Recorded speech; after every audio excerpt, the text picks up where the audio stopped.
Good morning and welcome to Little by Little, a short time in God's Word. Today, April 25th, 2024.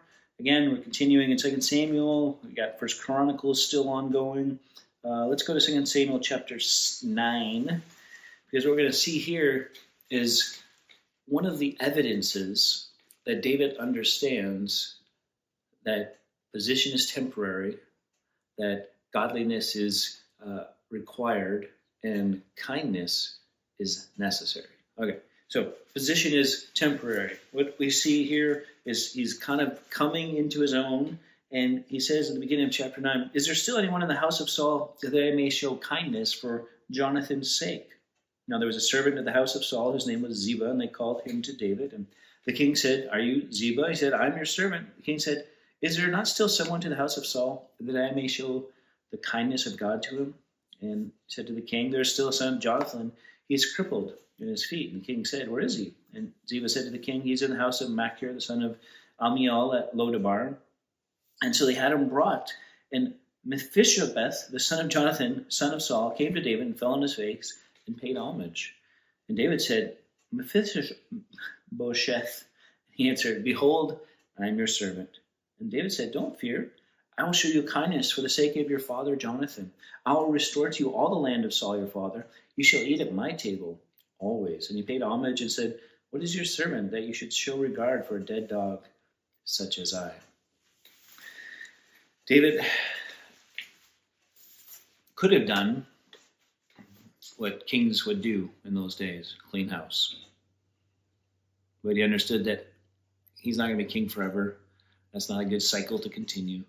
And so instead of outright violence, kindness, right? And he's searching out someone of the lineage of the guy who was chasing him for years that he can show kindness of God to. And so he finds this one guy, and he's going to invite him in. He's going to give him back his land, and he's going to eat at the king's table the rest of his life. In other words, he's going to be taken care of. And you think, man, that's why? Well, I think it goes back to what David says, that I may show the kindness of God to him. Verse 3. And he links it to Jonathan and the relationship that they had. But it all flows out of David's relationship with God. And because he has that kind of relationship with God, he had that kind of relationship and closeness with Jonathan, he was able then to look for relatives to bless, not to curse. He was able to look for those who had been left behind, those who were downcast, those who would have expected to be killed.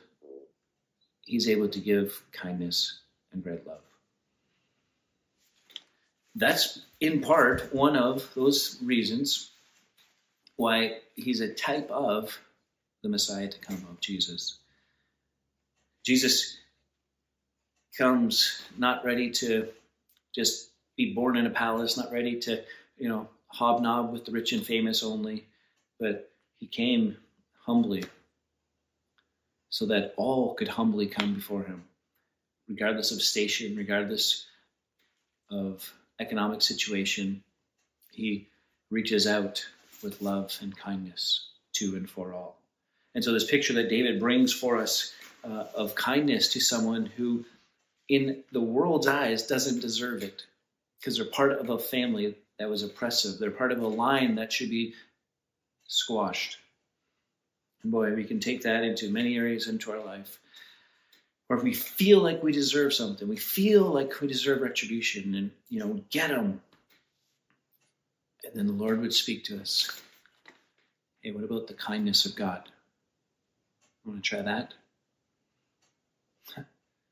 It would be life-changing in itself for us, but then to extend that kind of kindness to others, it changes and breaks them in a good way.